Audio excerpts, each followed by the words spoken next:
Is this the God Ken from earlier? Whoa, it's reloading.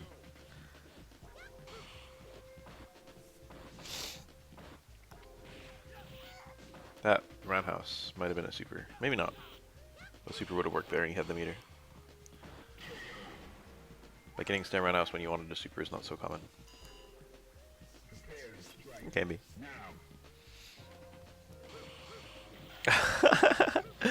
Make it stop. This Ken is finding all the hits. Biggie doesn't have the health to get abused like this. The fire strong towards short TC. You don't see Ibuki's crouch jab that much. Nice. Oh, it was the heavy kunai. Wow. Nice red.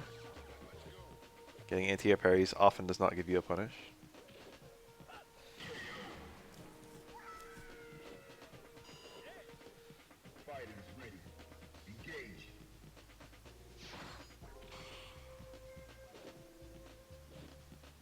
I think air EX kunai is generally safe because it doesn't freeze Ibuki.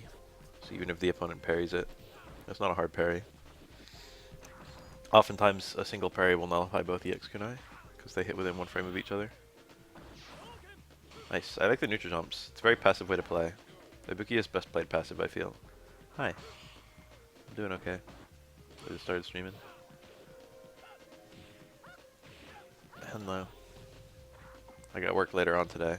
And actually, technically speaking, I've got, like, a pretty big assignment. Oh, walked into a low.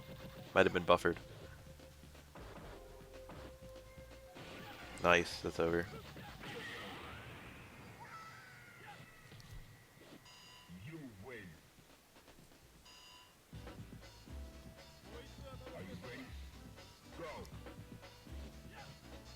I got 2 quizzes, or rather a test and a final exam coming up for that one class I'm taking.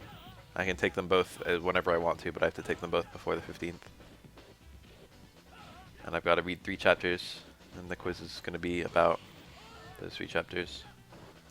First one is about the first 2 chapters I've got to read, and the last one is about the last chapter I have to read, plus every other chapter I've done up until now. So that's me. Got some stuff to be ready for. Right now I've got a 95 in the class, but depending on how hard I choke the final exam, I could drop down to a B, C, or even a D.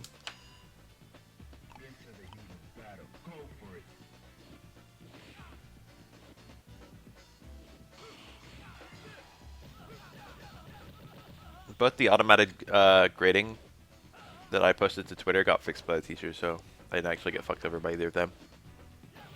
I did get fucked over by some other things, but it was like the teacher being kind of anal. Like for the hyper prefix, I put excessive or above average, and the teacher didn't give me credit for it because the correct definition was excessive or above normal.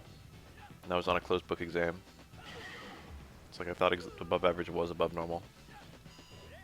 I thought normal and average were synonyms.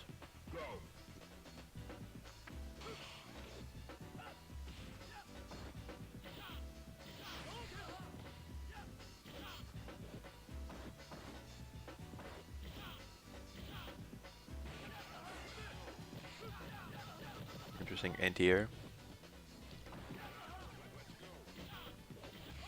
No. Whoa, that's confirmed. How did Kens get that so perfectly? How did they do it? It's only been the one teacher so far, and I kind of understand that one, it's just a little bullshit.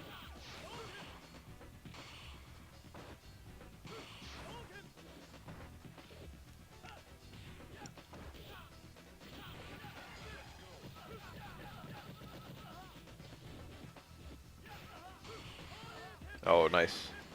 Fuck your parry, here's my jab uppercut.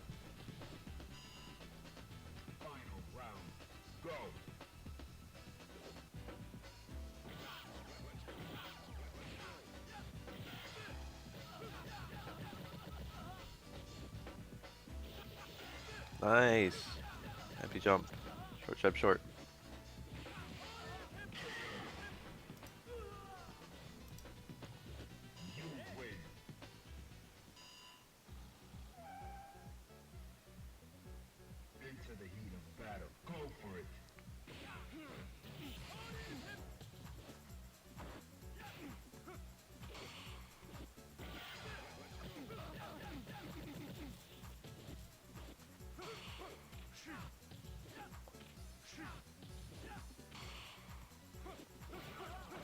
The other question I ended up getting wrong.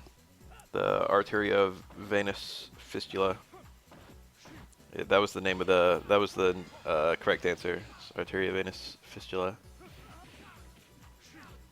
The question was, what's it called when you join a vein to an artery?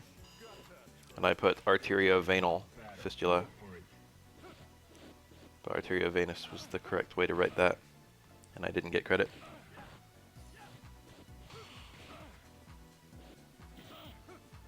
It was not a word we'd been taught.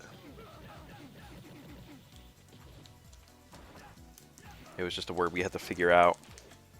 So it was like, okay, artery, vein pertaining to. I knew it was fistula. I knew I had to have the roots for vein and artery. Yes, I do think it changes just a little bit.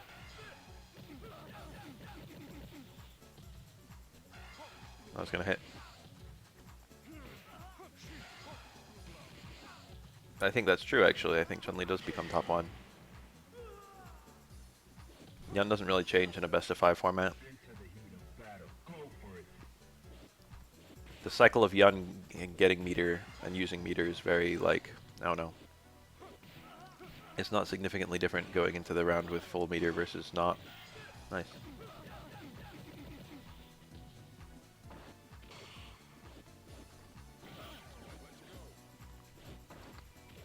It's not so hard for Yun to build meter, honestly. Yun players will tell you it's hard, but only because it's the hardest thing Yun has to do. But the hardest thing Yun has to do is easier than fucking most of the cast. I don't mean the hardest thing executionally do, it's very easy. Executionally build meter. You hit low strong. Or you do dive kicks.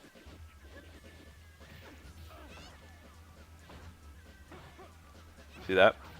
He did jump hard kick, and then he just sat in front of Chun-Li and did down parry.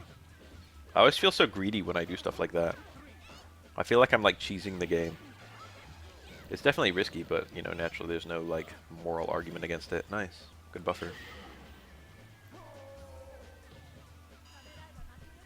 Prepare to strike. Now.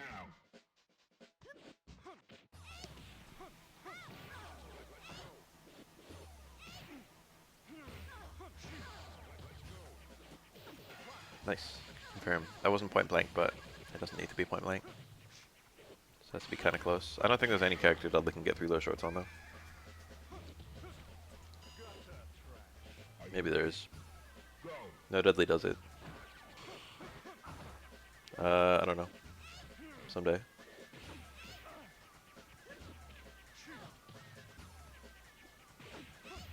Oh, that hit. God bless the actor famous of back fierce.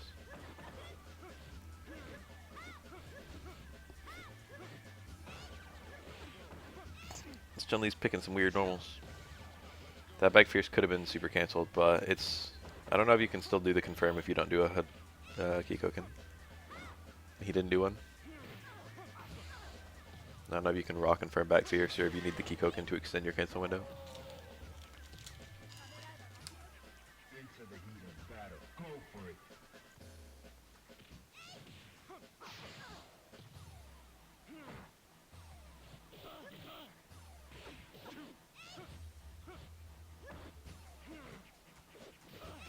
Ooh, see there, he did it. Maybe you can raw confirm the back fierce.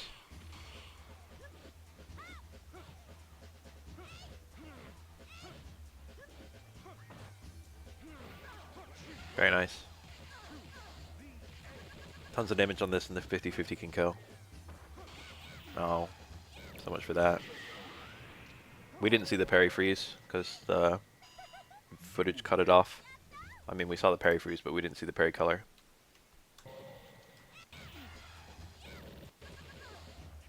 It was probably a blue parry based on this timing, but Chun-Li never changed color.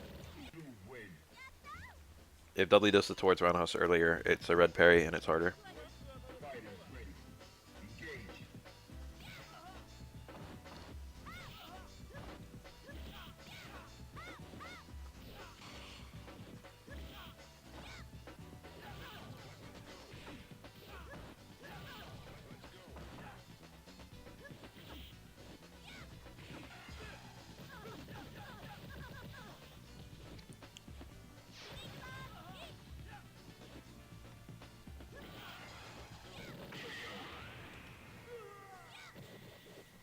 Anti-air, low forward. The classic. Anti-air, walk back, low forward. Engage.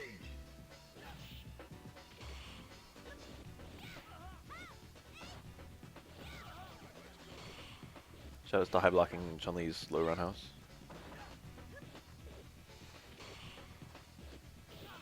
Ken tried to parry Chun-Li on the way down, but she fell straight. That's a tricky mix-up scenario, honestly. Good for the grounded guy, but Ken did not make the right read. Chun-Li outplayed that time.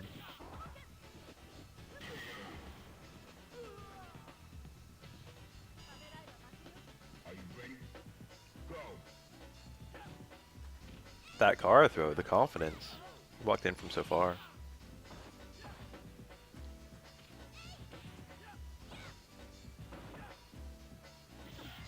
Very nice.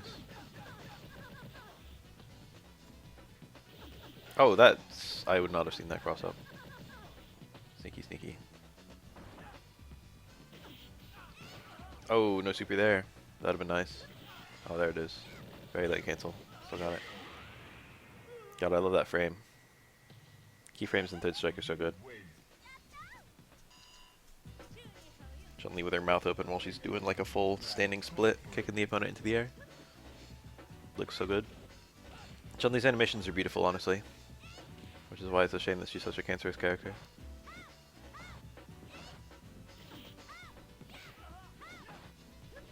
Yeah. I hate that when Kens do that to me. Stand roundhouse, low roundhouse immediately.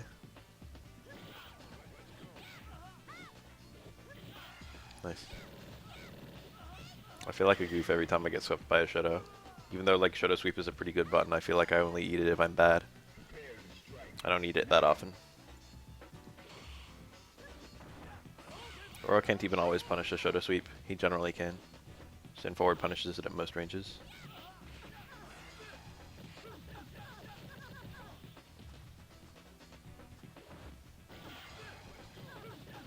Remember Street Fighter games where you'd punish something with a poke?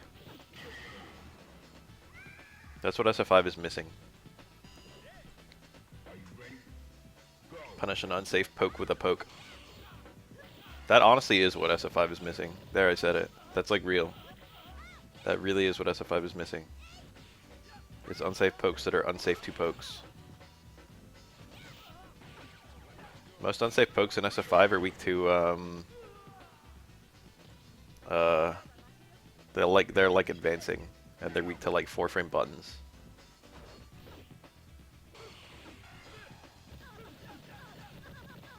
It's still a weaker punish. But there are a lot of buttons that are like kind of hard to hit, like Ed Roundhouse or Jury Roundhouse. Just because even though they're good pokes in and of themselves, the risk reward is kind of shitty. Final round. Go. Rashid Stand Roundhouse. PSO, no idea. Shoutouts to PSO2 coming out sometime this year, maybe? Look how small.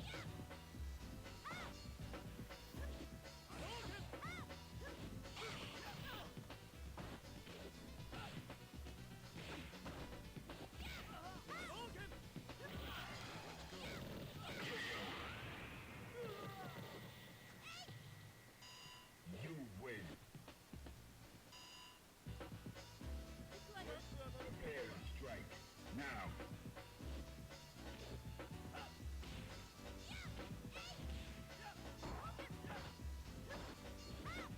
You could almost have something that's like mid-screen -8 in Street Fighter V and have it be okay. Have it be balanced. There's just a couple characters ruining that would make it like kind of imbalanced. Nice. Crouching opponent far roundhouse. That's a super confirm you don't see very often. This Chun-Li was ready for it. Prepare to strike. Now. Anyway, there are just a few like long range cancels. Like maybe like poison stem medium kick. Like most characters, if they're getting an 8-frame mid-screen punish, or like quarter screen or like third screen, let's say 8-frame third screen punish, they would just get like 100 damage or whatever. Not even 100, like 80. I'll make a Bat Fighter someday. I only played Forest in PSO2, and I did like 1 nanosecond of the caves area. The Forest and the caves, and the fact that Forest and caves were the first 2 regions made it feel quite a lot like PSO1. But I've heard that the farther you go in the game, the less it feels like PSO. But I also hear it's a good game, so. Those both look like car throws. I don't even remember what Ken's car throw button is. It might be back medium kick.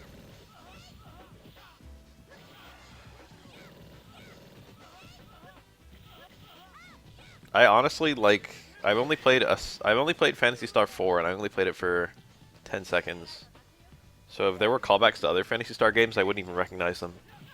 Technically, I also played Fantasy Star 1 for 10 seconds. There was a GBA game that was like Fantasy Star 1 and 2, I think. Like the RPGs.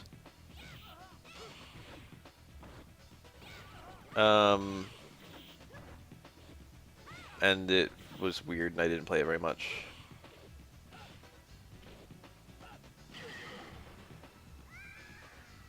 It was a Fantasy Star GBA. It wasn't online. Final round. Engage.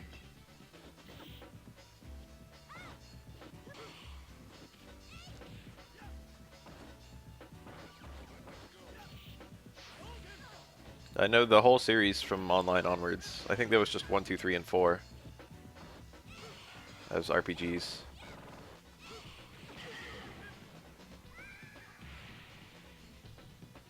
You win.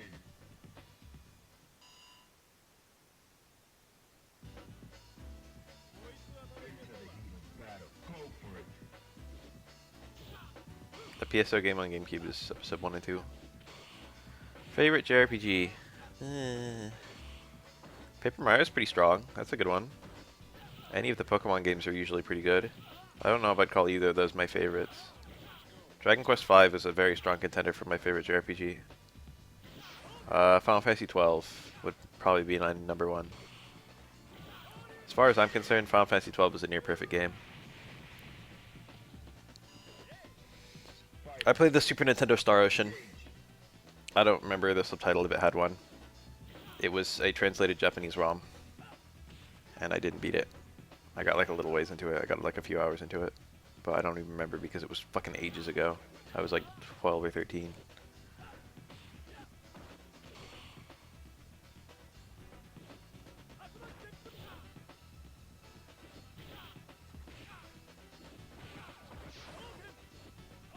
Oh. That light EP was so early, I'm not even sure he reacted to the jump. Into the heat of battle. I have no strong opinion towards the Gambit system.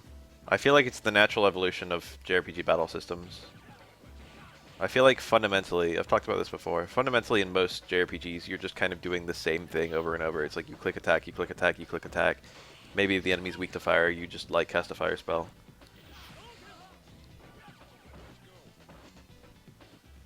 So what FF12 does is it makes it so you're automatically clicking attack, and you can set it so that, you know, if the enemy's weak to fire, you'll use the fire spell.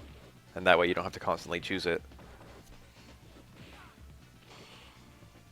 So you're just like, you know, you're setting the AI to do what you're already doing in other JRPGs. And don't get me wrong, I think action RPGs are better, because you have actual, like, what the fuck? You got comboed the trade! Yo! Very cool. FF12 is not a hard game to pick up, but it is a little bit punishing. Or like you can like make the game harder for yourself if you don't really grasp the system very quickly. But you can even like casually. You don't have to use the game system at all. You can just like pick moves like a traditional RPG. It still works like an active time game. It's just like, why would you? Nice, good red. I never played any Wise game. You win. Ys game, however you say. Into the heat of battle. Go for it. Hi. I feel like most people playing through FF12 for their first time will get stuck somewhere. I can think of like 4 bosses who are like, what do you call that?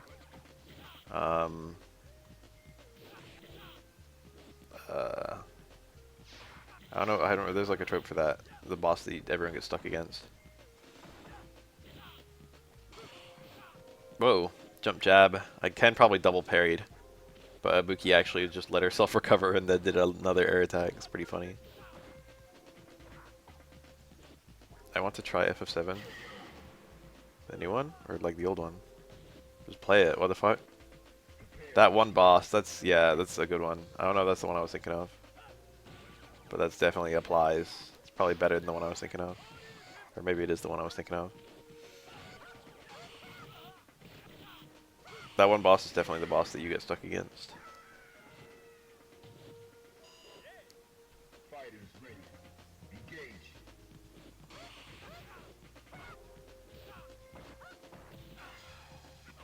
FF12's that one bosses are probably like the dragon that spores everyone. Ooh, very nice. The thing about FF12 that's super weird is that the progression, like, about 80% of the cool parts of the game are like optional, or like 90%. The marks are actually probably the most interesting part of the game, but a lot of people don't even do them because it's not required to beat the game. But it seems like when the devs were making the game, most of the thought process of like how to, like, what to do, most of the revisiting areas or fully exploring areas is built around like stuff you have to do for marks. FF12 actually has almost nothing in the realm of missable items. Almost every item in the game there are duplicates of, or like some way at endgame to farm them. People like to point to the Zodiac Spear and say this is a missable item, but it's actually not in the original or in the remake. FF7's still a pretty good game in my opinion. The only missable items in FF12 are like memes in the Zodiac games. It's like the Mithril Sword and the Mithril Blade, and they're both one of a kind, I think. I don't know if Zodiac Age changed that, but they're like just starting weapons for 2 characters. They're not like good. There's also RNG farming. You can force the game to give you the optimal drops. So like, not only can you get the best items in the game at like a 1% success rate, but you can turn it into a 100% success rate.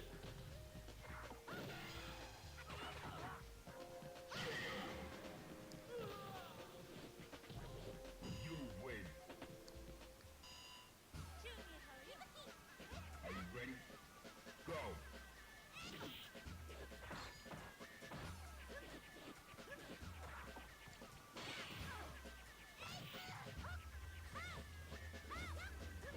FF7's cutscenes are pretty ugly, and the general game looks pretty ugly. Well, the pre-rendered backgrounds look great, but the models look pretty goofy. No part of FF7 requires any kind of materia grinding, for what it's worth. There are definitely missable things in FF7 though. I just happen to know about most of them. Heat of battle. Go for it. Even the weapons don't require any kind of grinding to beat. I found out about that in my playthrough. FF7 is one of the most breakable FFs. Want to know a fun thing about FF7? This is one of my favorite glitches in video games. If you set region on your characters and then open your PS1 like lid, disc tray,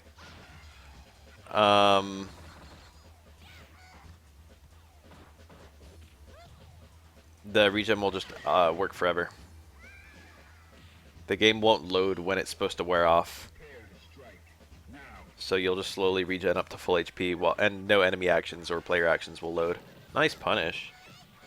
So you'll just be able to regen all the way back up to full, and then you can just close the disc tray, and the battle will resume normally. Favorite super boss in video games? Maybe Omega from FF5. He's cool.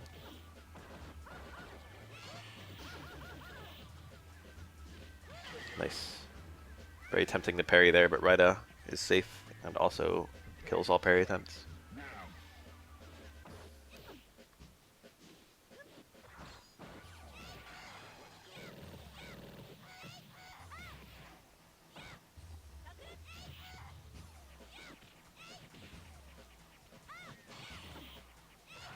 Nice. A lot of damage, crushing opponent.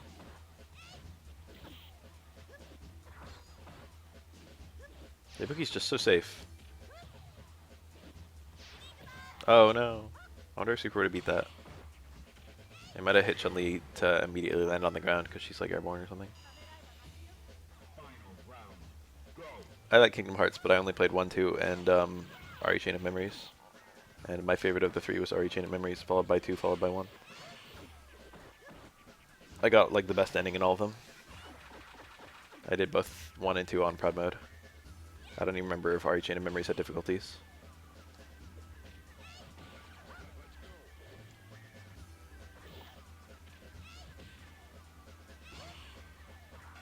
Ah. I also thought that RE Chain of Memories Riku mode was like 10 times as fun as Sora mode.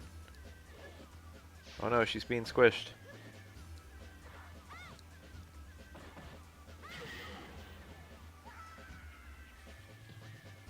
You win.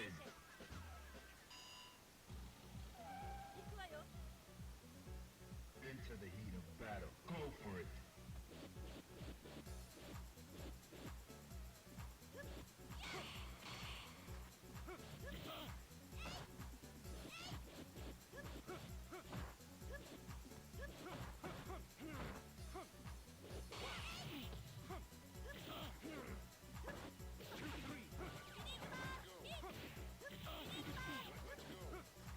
Spinning Bird kick cancels. I saw a Chun-Li who did a lot of those, and it looked so fucking obnoxious, but most Chun-Lis don't touch it.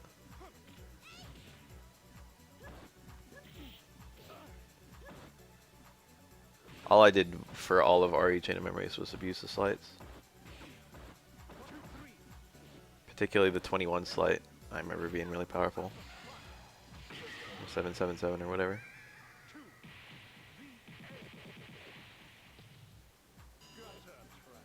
Are you ready? Go.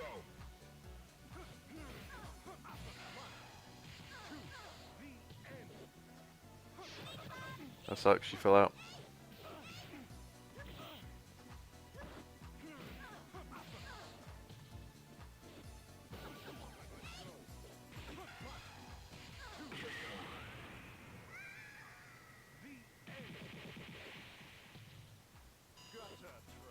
Into the heat of battle. Go for it.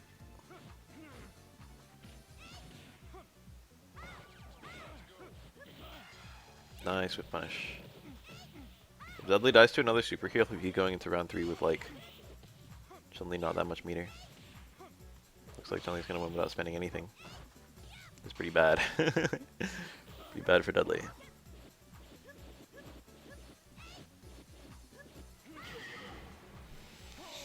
Full meter for Chun-Li, and also that was a perfect. All right. That's cool. Fighters ready. Engage.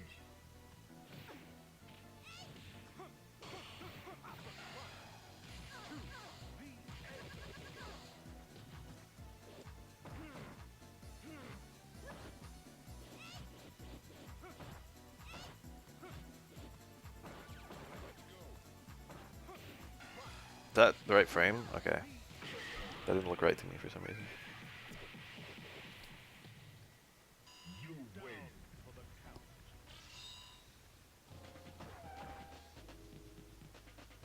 Into the heat of battle. Go for it.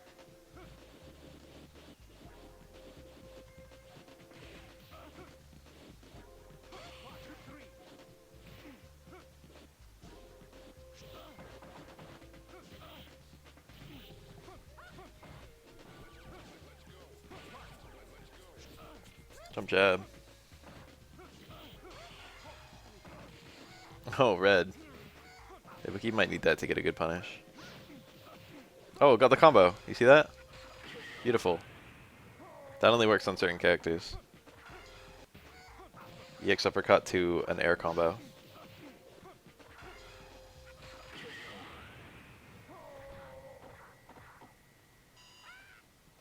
Prepare to strike. Now.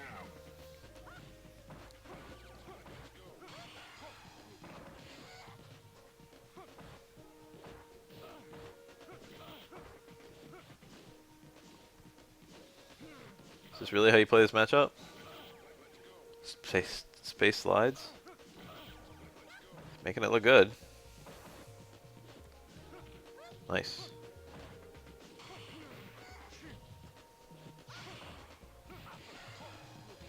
Does it punish? It was unsafe because he did not super cancel. Oh, what the fuck? You can still super cancel the whiff of that. But you have to do it really quickly. You have to do it like kind of low to the ground. But it does whiff cancel. I didn't even know about that until Blinks told me.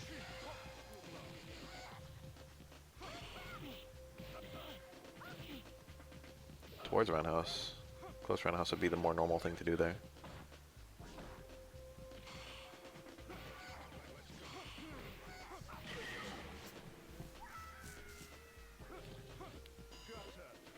Prepare to strike. Now.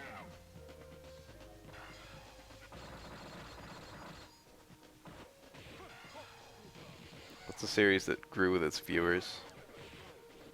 That's such a good idea, but it's very hard to do and very rare you see it.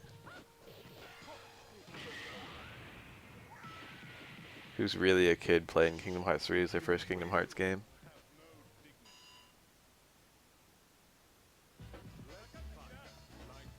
Are you ready? Go.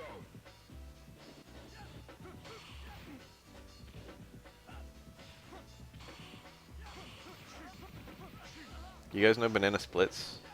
It's like a fucking, like, weird cartoon comedy show. From, like, I don't know when. It looks like it was from the 60s or something, but I think it was a little bit more modern than that. He went for the double uppercut combo for this stun. He actually dropped the combo, but he got the stun, so it was okay. I love that combo. It's my favorite Dudley combo. Early EX uppercut into regular uppercut. Banana Splits had a fucking movie recently. And it was like a Five Nights at Freddy's style horror movie. And it's like actually the Banana Splits, which is like hilarious to me. Because I used to watch that show. Not that I'm that old, but it was on Boomerang. But it's just hilarious that it's like whoever got this fucking IP was just like, oh, I remember the Banana Splits. They were like guys in costumes who like went around and fucking did shitty fucking stand-up together, situational comedy kind of stuff. And then they were like interspaced cartoons or whatever. And then they, this year, like pretty recently, there was a fucking movie for the series, and it was literally like they were all robots and they were going around killing people.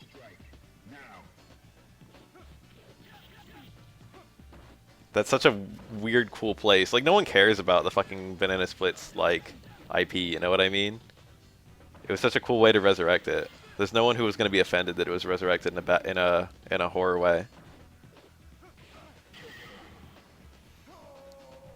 There's nothing broken about Ken's back there in this game. It does throw you kind of far.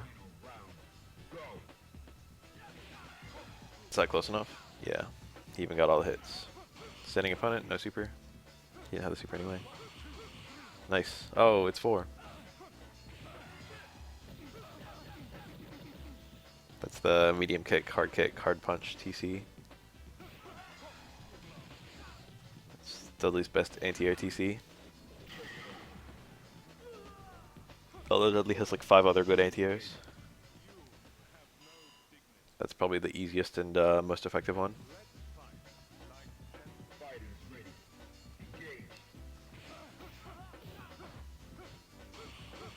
That's another Dudley anti-air. He Ken missing that. if Ken, that was like the worst possible scenario for Ken. If Ken got this last parry, he would have gotten a jump in combo. And if he got hit by any part of this machine gun blow, he would have gotten thrown too far away to get juggled. Yeah, I'll watch Marvel 2 Evo. That sounds really good. Anyway, because Ken only missed the parry on the final hit, it was juggleable, and Dudley saw it and got the juggle. It's a good thing Marvel 2 top tier play is still pretty entertaining. Because, holy fuck, is that game solved? Well, it's not solved, it's actually like really complex, but like, you know. It's very difficult to run a fucking Mingo. And then compete with like MSP. We've watched Japanese Marvel 2 on stream. Unless you're talking about like Marvel Infinite.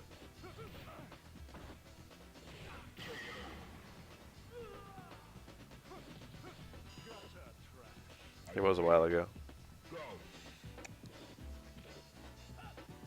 I feel like there were more Iron Mans. US kind of like Iron Man is like maybe kind of considered the theoretical best character in the game. But like most people don't really, there aren't a lot of like American Iron Man players.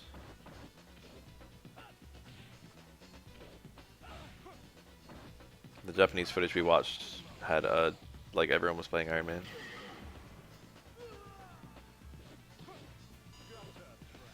Prepare to strike. Now.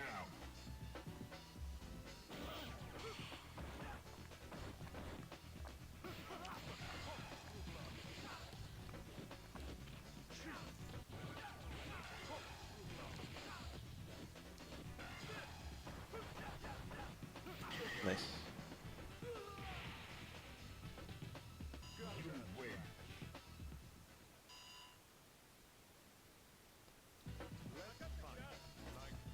Fighters ready. Engage. I think you can run War Machine and do the same thing as Iron Man too, right? I think people never talk about War Machine, but he's like another Iron. I think he's like literally Iron Man, but worse. So the only reason you'd run him is you were already running Iron Man. You just wanted two of them. And I've seen that team. I've seen someone running both Iron Man and War Machine. They can both do the Infinite. But I think War Machine supers are a lot worse. Some other part of him is shitty. Prepare to strike. Now.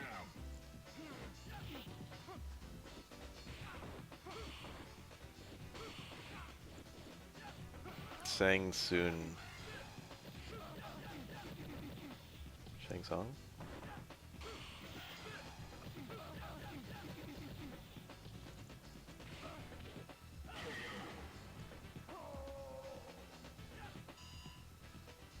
Fighters ready. Engage.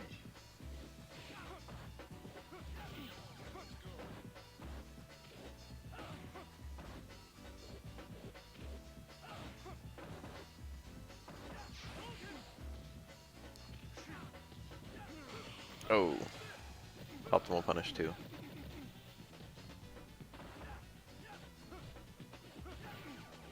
Far Fierce. Good poke. He maybe should have super cancelled that Hadouken. It's risky though. It's always risky to chip someone out in this game. You'd rather win with a mix up. Oh, but you know.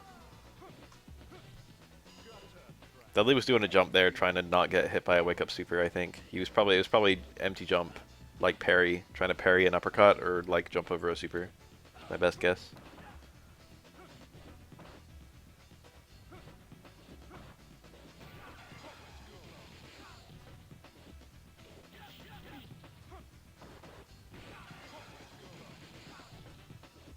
Probably not. We'll see. I saw the tweets from Justin Wong and Yipes that were like, literally they didn't even know that it was going to be a thing. They got announced and they were like the invited players. And they were just like, oh. Who is it? There were like 4 qualifying and 4 announced. Or something. And it's like Justin Wong, Yipes, Sanford. Who's the other one? Don't do.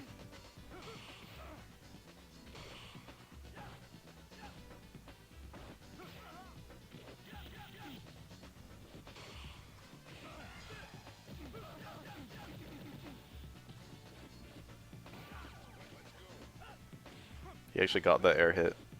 But they needed the dart shot reset and got hit out of it, thrown out of it. Are you ready? Go.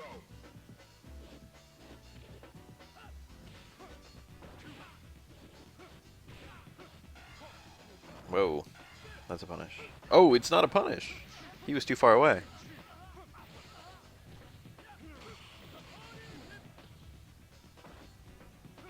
A lot of people are suggesting this might be the precursor of a new Marvel announcement, but I don't really think that's it. Into the heat of battle. Go for it.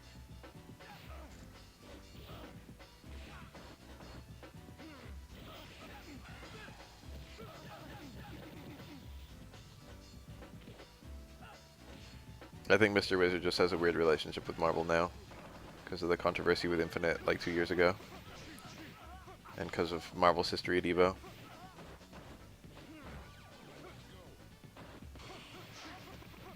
And I don't think there's going to be anything new unless there's a new game.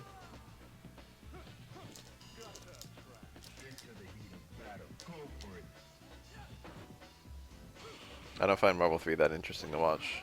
I used to. But now it's like, I don't know, it's kind of the same shit. There are certain teams I find kind of cool.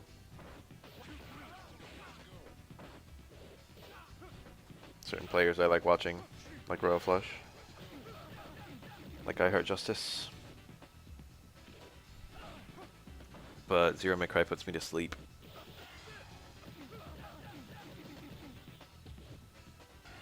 Oh, I don't like that.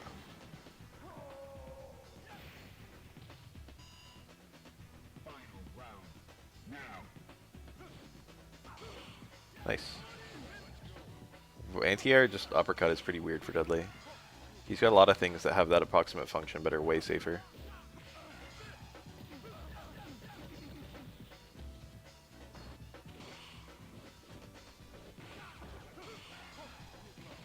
I really do think there should be like an official side tournament at Evo that's like Retro Evo, Evo Classic, where it's just like there's a fucking main Evo and then there's another Evo fucking right next to it, same venue, I don't know, where it's like just old games, and I imagine it'd have a lot less entrants, easier to manage. I don't want to double the size of Evo, don't get me wrong, but imagine if every Evo had like official Evo acknowledged, you know, Street Fighter 2, MVC 2, KOF 98, I don't know, whatever you want, anything.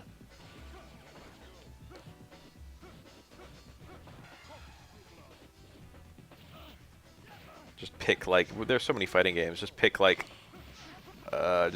5 classic fighting games every year.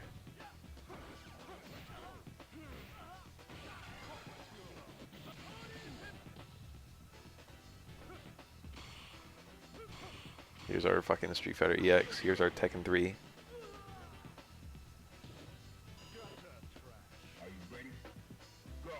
Yeah, that's what I'm saying. They're all like they're not Evo sanctioned. They just happen at Evo.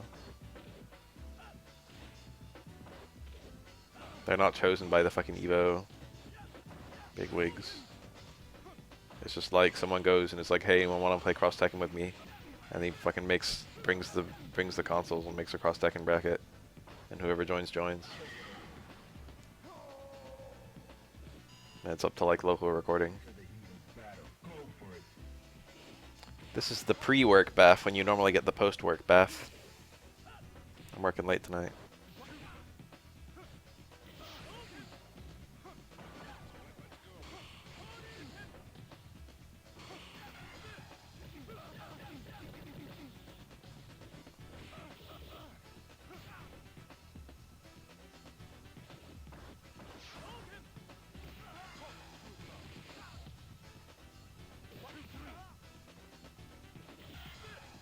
I don't know if I've ever seen Tekken 3 being played competitively. I think interesting competitive Tekken probably started around 3, right? Tekken 2 was still a decent... I played Tekken 1, 2, and 3. Actually, I played like every Tekken game except 7, ironically. Tekken 1 is really archaic and weird, but Tekken 2 still... Tekken 2 is when it starts feeling like Tekken.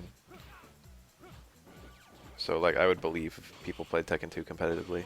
It feels like you could play it competitively. Nice. Oh no. He wanted the TC. Tekken 1 is Kuso, but Tekken 2 is still okay, I feel.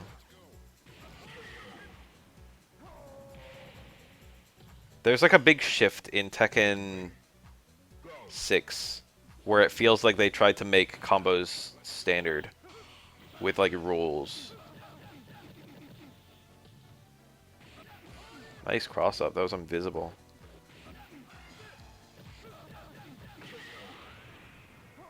Tekken 5 and prior, and even more so like earlier on, it felt like juggles weren't given out like consistently. Some characters would have it good, some characters would have it bad.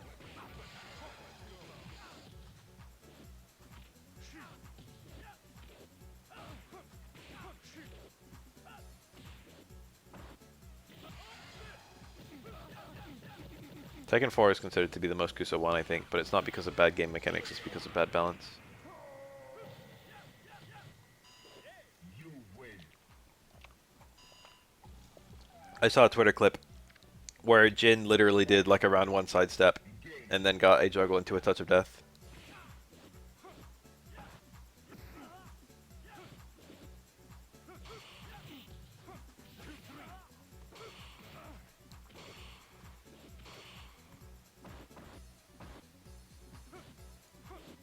Like literally, like his opponent just did something and he just stepped sideways and then he got a side hit juggle, and then just like carried the guy to the corner and then like killed him. I was like, oh.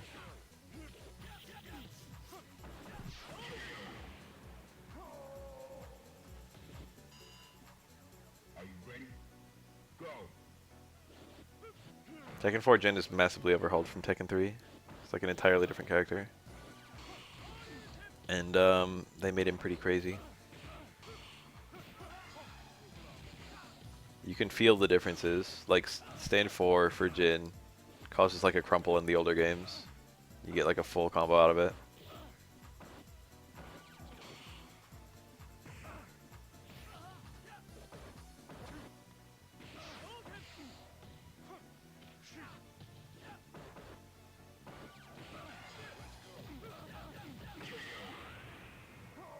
Yeah.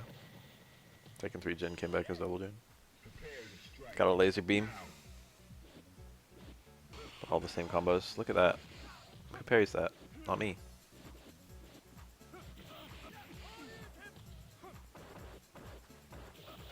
Nice.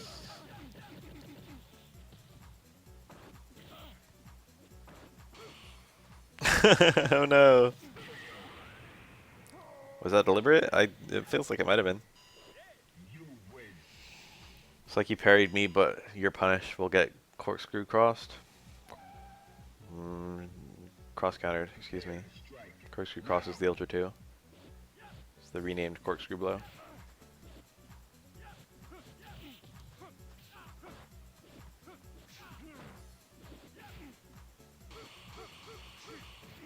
Oh, that's iffy, isn't it? He's dropped that combo like 2 different ways now. It's because you have to get a low jump hard kick in that context. It'd probably be safer just to go for like land low medium kick into super. Or like land low medium kick, medium uppercut super if you want. Ugh. What was that? Failed light DP? Cool.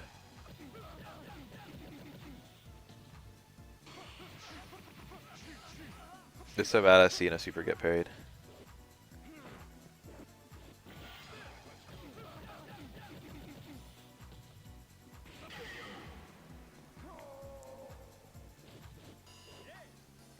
Reactable attacks that are plus but cancelable as well. There's probably a few of those. The loose towards medium kick on block I think is plus, right? I don't even know. Technically speaking, you can cancel it.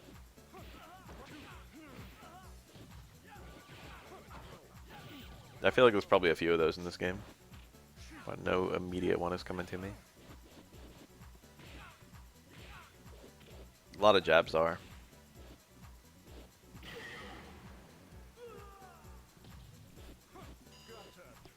Prepare to strike. The Ibuki stand jab is plus, and if you parry it, it cancels into like strong, into towards short.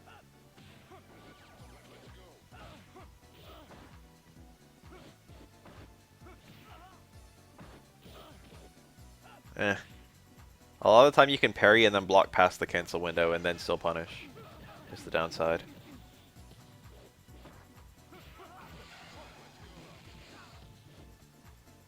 That just sounds like clap though. It sounds like you're just describing Hugo's clap.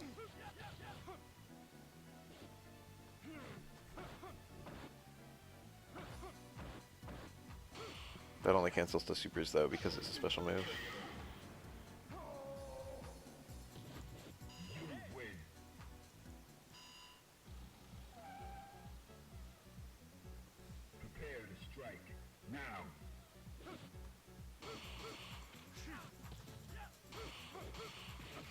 Nice.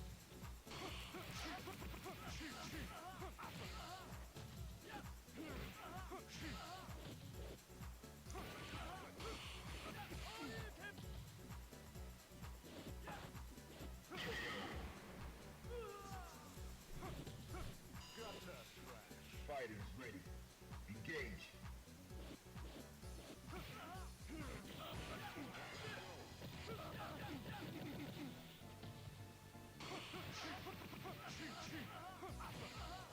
I like the idea of a reactable attack that's plus that forces you to parry.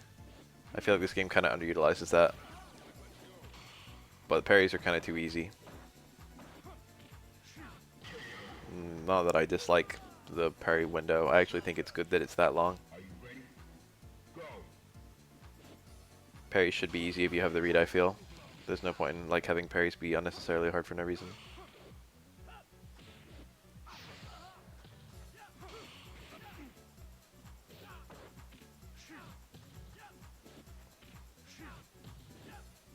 But a lot of the other games with like just defense, like Sub-Zero's little step in Mortal Kombat 11. Sub-Zero's got like a step kick that's plus, but it's slow, so you can reaction perfect block it, and if you perfect block it, it's punishable. But perfect blocks in Mortal Kombat 11 are pretty precise. They're either like 1 frame or 2. Compared to this game where parries are like 6 to 10.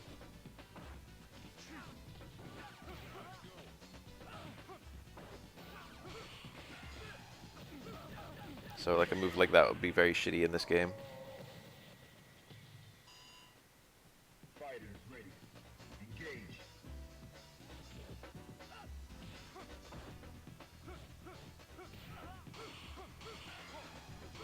Nice. Oh. That's always 5 parries unless it's spaced, and that one clearly wasn't spaced. I wonder if he just lost his rhythm.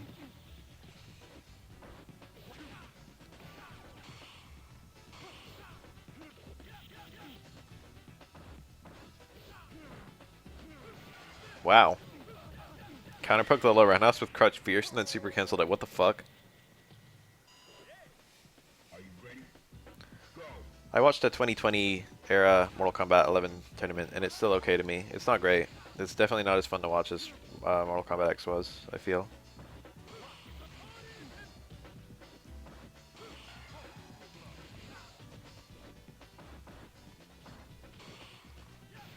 The characters are a bit simpler, which is unfortunate. Although, you know, now we've got... The balance has changed a decent amount since the game was released. A lot of people just remember high tier Jackie and that's it. I think there's a lot of Cage players these days. Cage like was really, really strong for a bit, and I think he got nerfed, but he's still like pretty strong. Johnny Cage, that is. Strike. Now.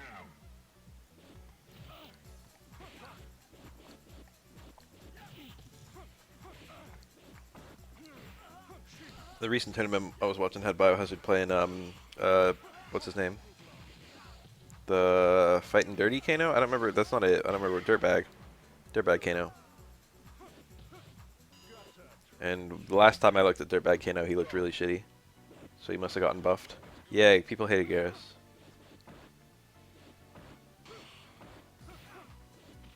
Kano is who I played.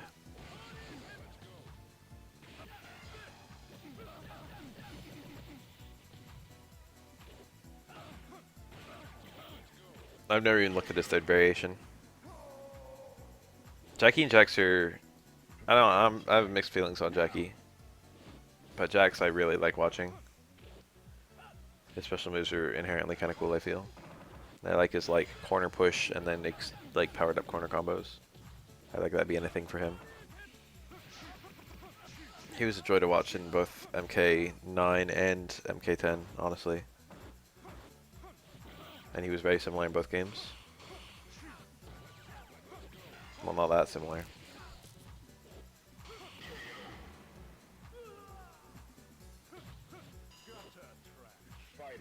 What was his name? Jupiter? Something like that? There was like a really good Jax player in MK9 era. I think he played MKX as well. I think I remember seeing him in both games and being like, good lord.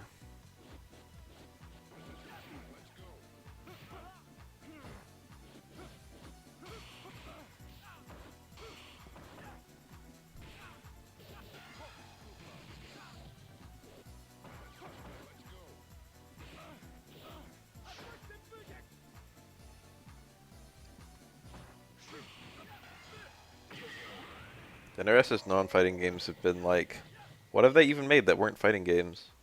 I can only think of the 3 Mortal Kombat spin-offs, and 2 of those were considered some of the worst games ever made.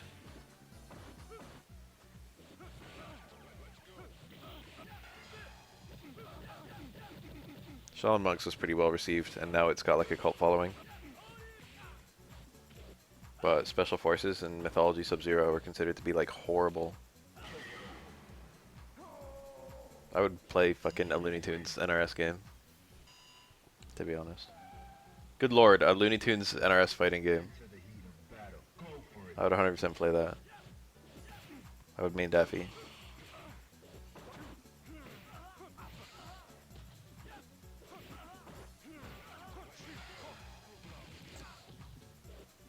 I would main Marvin the Martian.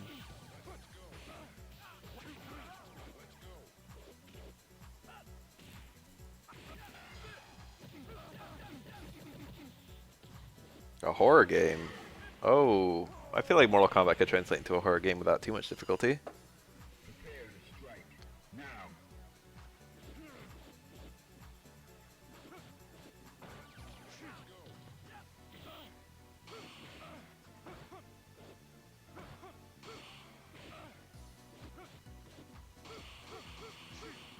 Ah, he was too low to the ground, he couldn't get an air normal out in time.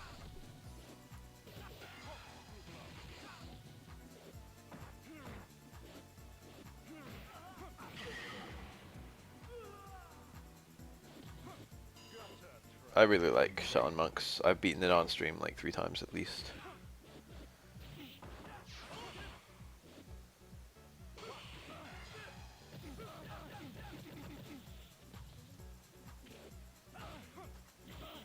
Darkstalkers 3 already happened, yes. It's kind of hard to say whether Darkstalkers 4 happened. It kind of did and it kind of didn't. Darkstalkers 1 was just Darkstalkers. Darkstalkers 2 was Night Warriors. And then Darkstalkers 3 was Vampire Savior, and they made a Vampire Savior 2 which added and removed some characters from Night Warriors, I think. Are you ready? Go. So it's like the same engine as Vampire Savior 1, but like certain characters are just swapped out. There we go. He got a completed combo.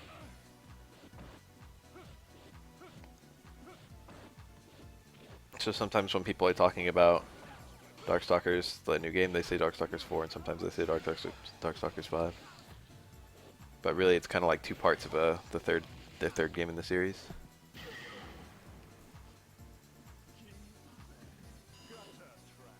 Final round. Go for it. Oh. Vampire Savior 2 was like an update, basically.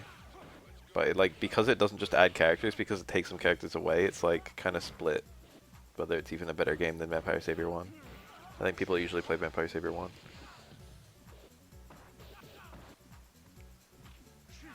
I don't even know what 2 adds. It might add like Pyron, like Quetzal.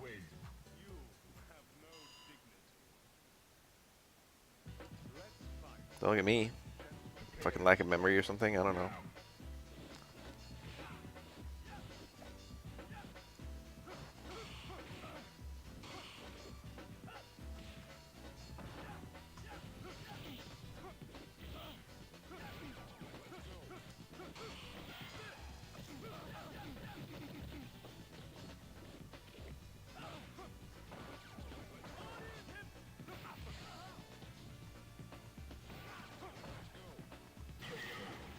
Remember Final Fight and Final Fight Guy?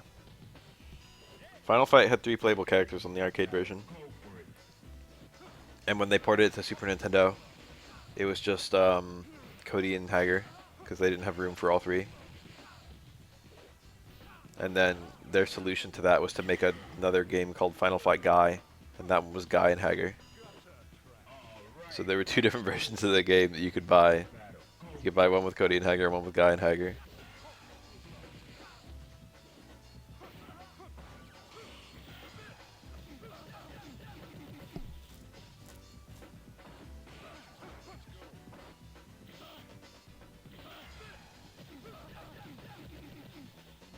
No idea.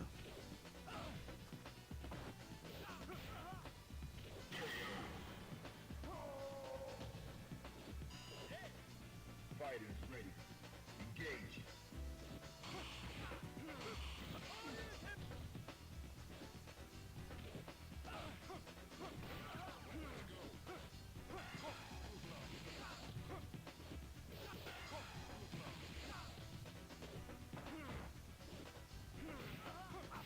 I didn't know that. Remember Clay Fighter 63 and a third director's cut or whatever it was called? It was like the or sculptor's cut, I think it was. It was like it was a display case exclusive for like Blockbuster. So not only was it like never formally released, it was like you could play it at like the machines where you could play like games at console or like consoles at stores. You win.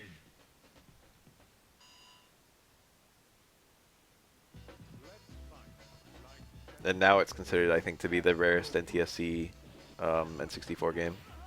And it's quite expensive. I found out recently the Survival Kids, that game I played through on stream, is considered to be one of the rarest US Game Boy games. That was kind of interesting because I used to own it.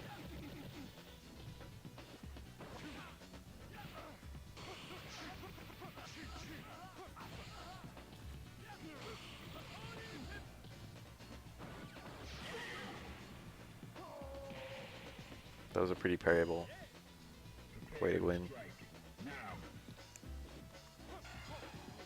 Nice! He was parrying the other way, or he got the post-freeze parry, one or the other. Very difficult.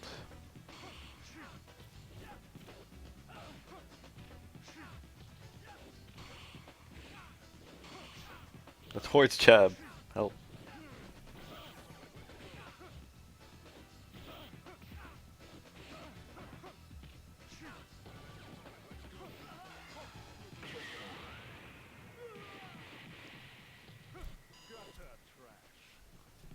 When Mega Man Star Force came out, there were 3 different versions that were all exclusive to a store. There was like Leo, Pegasus, and Dragon, I think. And it was like GameStop, Best Buy, or fucking, I don't remember, Walmart.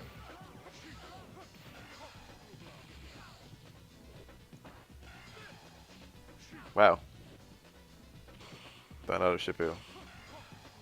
We've seen a lot of people in this fucking series of matches get thrown out of supers I didn't know you could get thrown out of.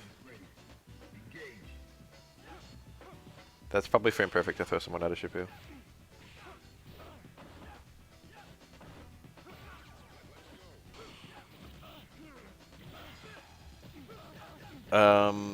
Silent Hill Downpour came with a code when you bought it. And the code would give you like a weapon and an item. It would give you like a gun and a melee weapon. And different stores would have different codes. But you could just look them up online.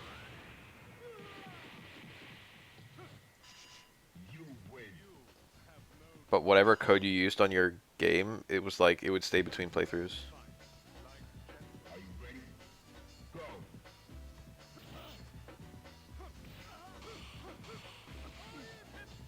Nice parry. He has to do parry into block and then react, which is like, wow, big brain.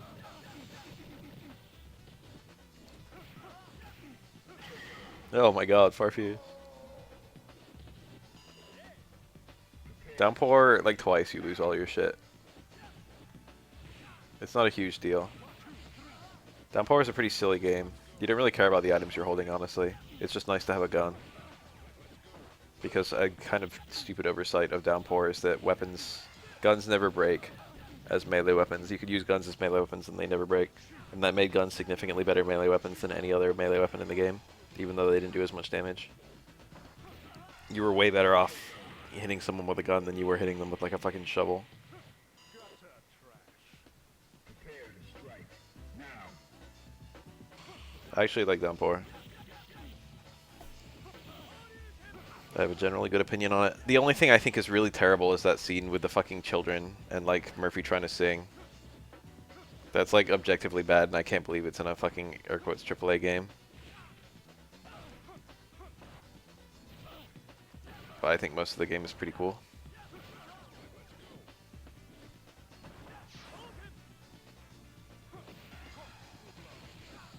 The side quests are particularly pretty neat, and I think most people didn't do them. Since it's kind of cryptic, they're even in the game. I did all of them. I dug up all the holes. I found the heart. I fucking burned the painting. I like the enemies in Downpour as well. I like some of them. I like the Weeping Bats a lot. The Weeping Bats are my favorite enemy in any Silent Hill.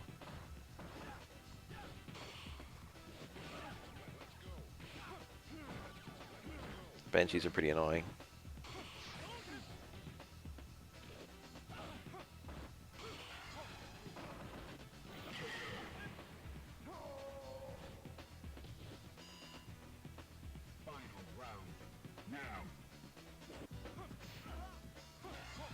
Nice.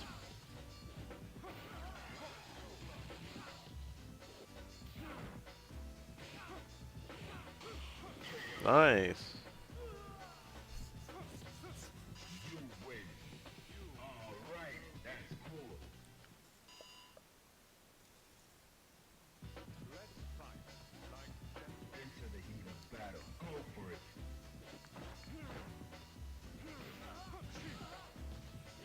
I think the ducking straight there has more corner carry. Or like a better knockdown or something. Ducking upward does a bit more damage, I think.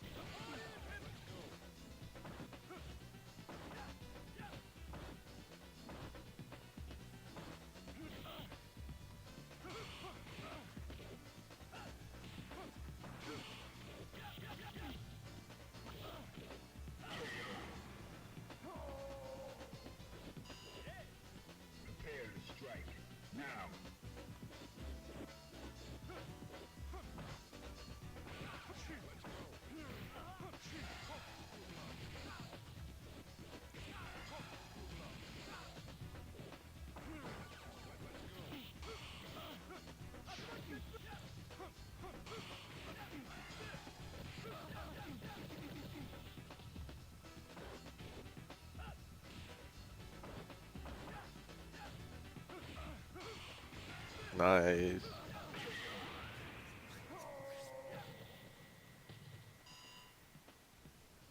Into the heat of battle. Go for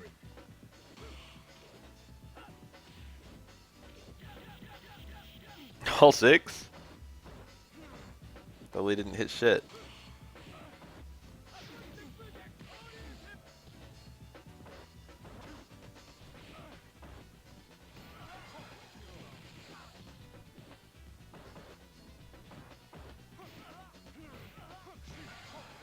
Very nice.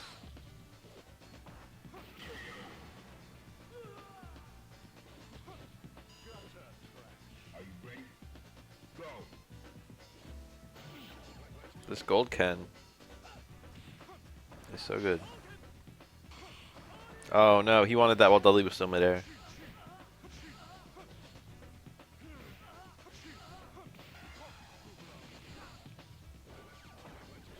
Nice. Oh, is that a Link? Wow. Far fucking medium kick. Link super. Final round. Now.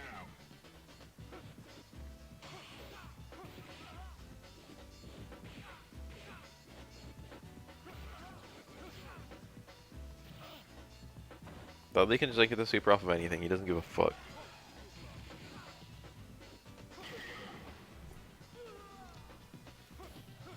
You win. That's what happens when you have a fucking 2-frame super. Prepare to strike. Now.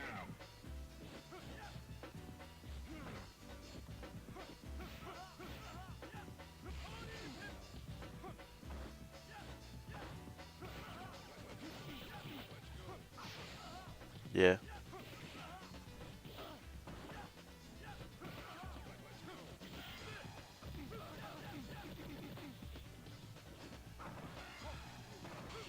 Oh, that was essential. Holy shit. I find that going for those kinds of red parries is actually easier than going for a post-freeze parry. The post-freeze parry is like a 1-frame, and the mid-super red parries are like 2. It's easy, because you have to go neutral for at least 1 frame, and it's easy to eat a hit of the super in that 1 frame, so it's kind of scary.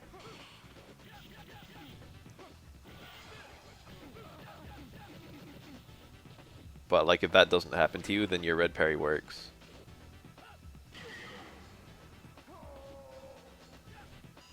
I think most people say SF5 has much better animations. They're just talking about Sakura right now. And maybe like one other character. Sakura is like one of the really obvious ones where it's like maybe it's worse. But Sakura has kind of bad animations in both games.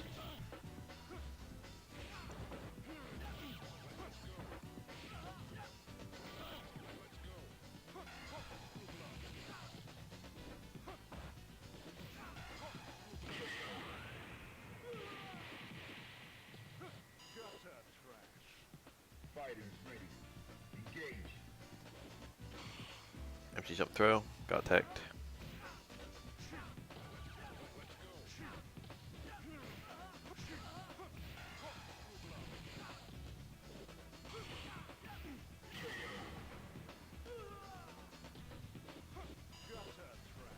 Final round.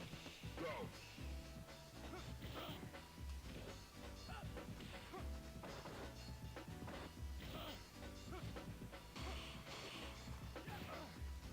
I think a Dudley jump in would beat that Kenlo Strong.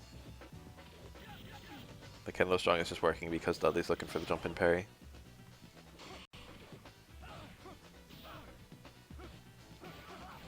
Nice. Twice Dudley's been down, like 2-0. And now twice he's made the 3-0 comeback. Well, you know, the 3-2 comeback. That wouldn't be possible in a best of 3. So Dudley would have lost both of those last 2 matches.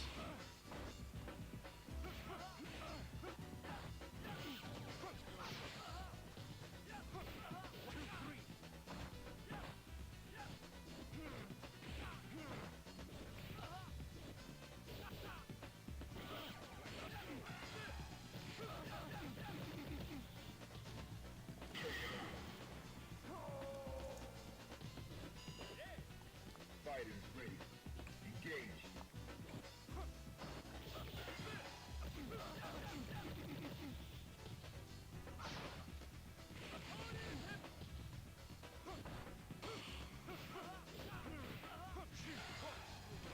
I haven't actually watched Grand Blue yet, or I've only seen people fooling around in training mode. I tuned into Zhen's stream while he was training moding it. I haven't watched like what competitive footage looks like. Battle. Go for it.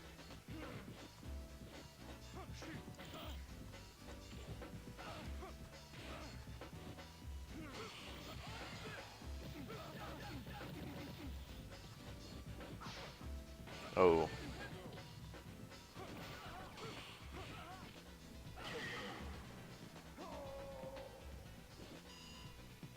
Into the heat of battle. Go for it.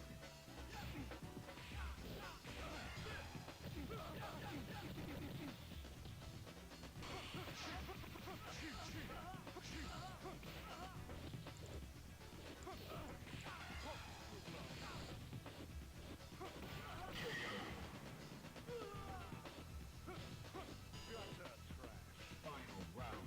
I love when Dudley's killed and they just fucking do some hits with TC. Every fucking normal Dudley has is associated with a TC. Pretty sure that's not true.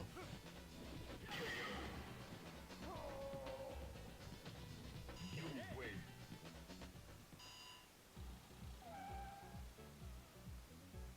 Are you ready? Go.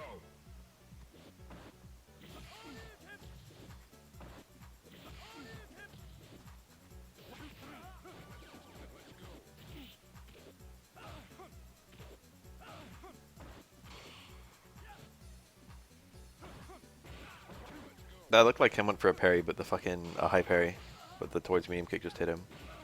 Look, it's a raid of 6. Cute little raid. Look at the Newt Newt. Into the heat of battle. Go for it. No, no.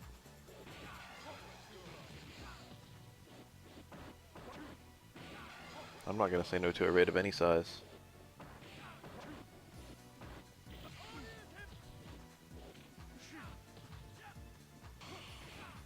so high.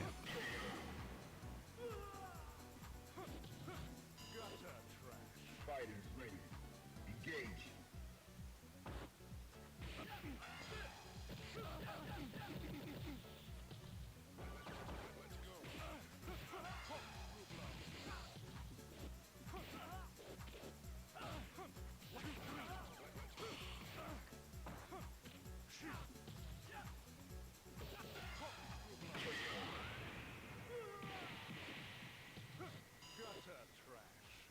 Prepare to strike. Now.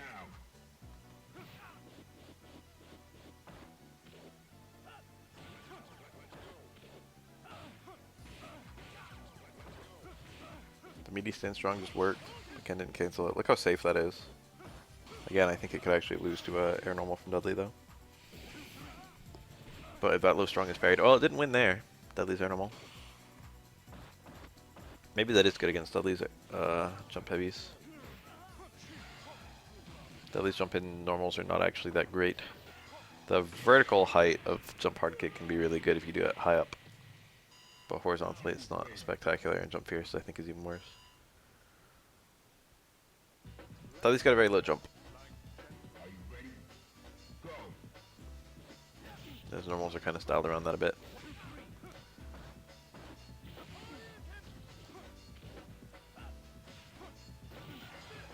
Nice. Cool frame on Dudley during that freeze. Reeling all the way back. Is that Link? 4 hits? Ooh. Must be nice. Now.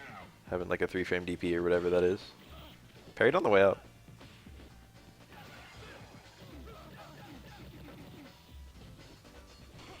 Oh, see, that was a... That's the danger. If you do like an early universal overhead, they're more reactable. And they are just reaction parryable, although you have to be watching for them. There are so many things you have to be watching for on Wake Up. It's hard to be ready for all of them. Like, obviously you can reaction block an overhead for most characters in this game, but reaction parrying an overhead is somehow just much harder. Still doable for most overheads. If you're on point, if you're really looking, you can see Ken do his back medium kick and parry both hits on reaction.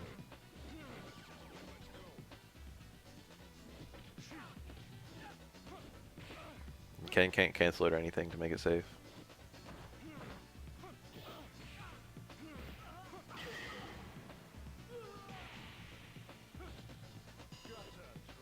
Are you ready? Go.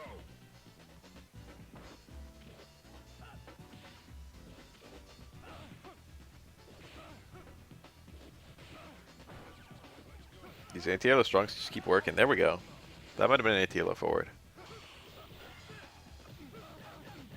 That's the danger of doing those jump ins though.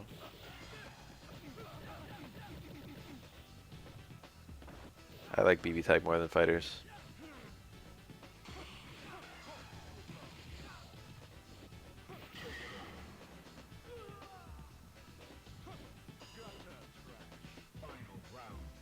I can't do that. I want to charge my uppercut too. I gotta fucking charge reversal. I like having that option to also potentially like EX uppercut something reactable. Oh. Ken successfully DP'd through the rows, but Dudley just parried the DP anyway. You win. Now. Is that an Oro? No, it's a Yon. I got excited for like 1 second. Yon had a score and Oro didn't. Oro was the calm.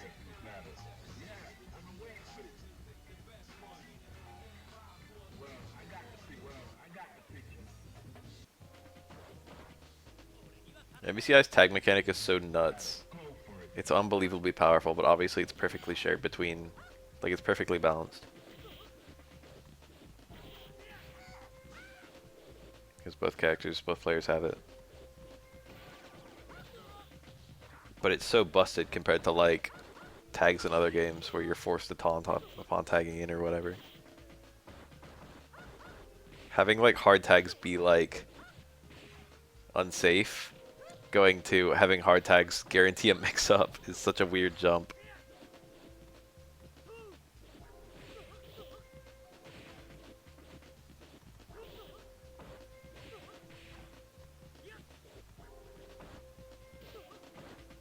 I don't know, I never played Power Rangers. This is SA... Oh, he could have done it either of those times. This is SA3 Ibuki, I just realized. He could have landed off of either overhead there. SA3 Ibuki is pretty cool. You lose a lot of safety, but SA3 is a lot easier to combo into. Like, you can't really combo SA1 off of most parries. But you can combo SA3 off of almost any parry. It's not super strong, but the opportunities to land it are actually quite frequent, more than you would guess.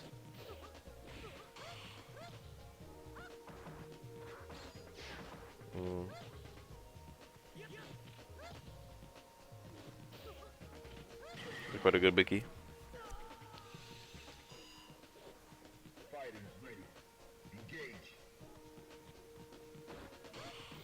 Oh, that could have been something. That could have been like short forward Samuji, or even short forward super.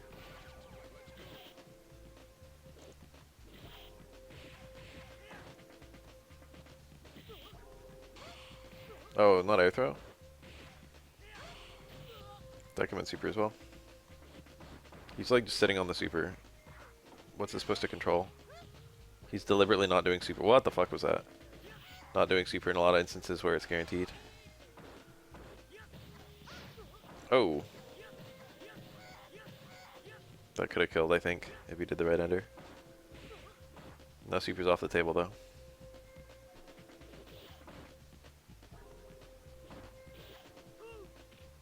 God.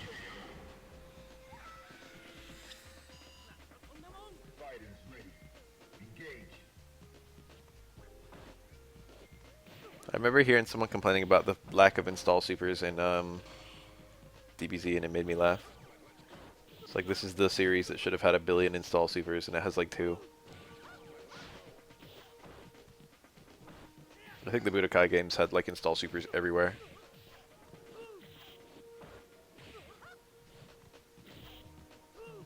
But DB Fighters just has like the different forms be different characters instead. Except for like Golden Frieza.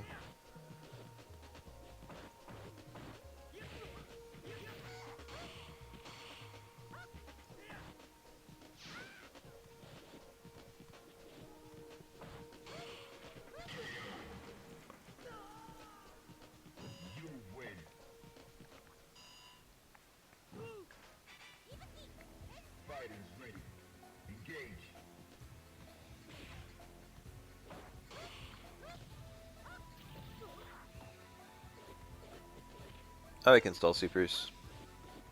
Toro's got 2 of them. Functionally, it's more like 3.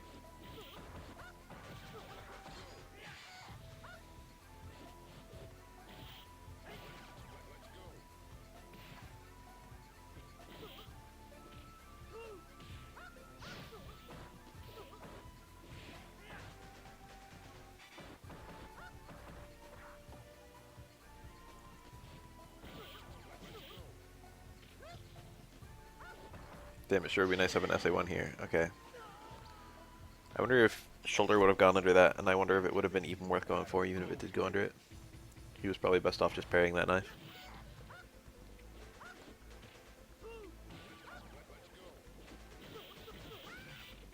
Neckbreaker that didn't combo. Is that a failed super? Probably. Neckbreaker doesn't work after that TC, I don't think. I think Neckbreaker works after Jab Strong Fierce, but I honestly don't even see it. It's not really, you don't really use Neckbreaker in this game except maybe as a fireball prediction tool, and it's not great. What's his name? Tenren has this tech where he lands a spaced light Neckbreaker that's like weirdly safe. He was doing that against me last time we played. I was like, what the fuck is this? Quote me.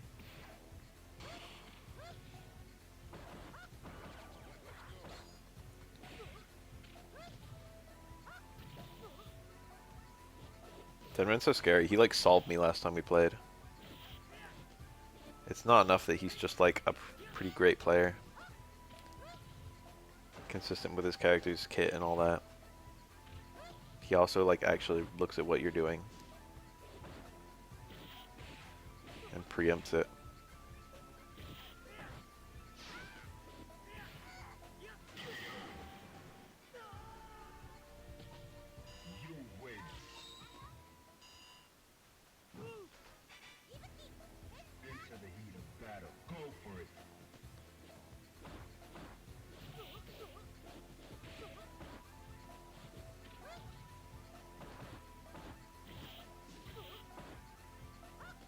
a set. Like on Vicade?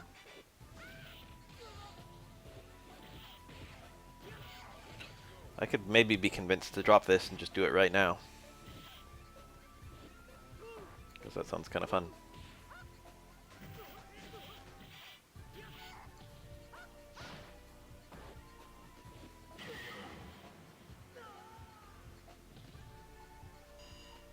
Yeah, I know third strike, but what fucking... on what? On Vicade? Okay, in that case, let's fucking do it right now. Fuck the police.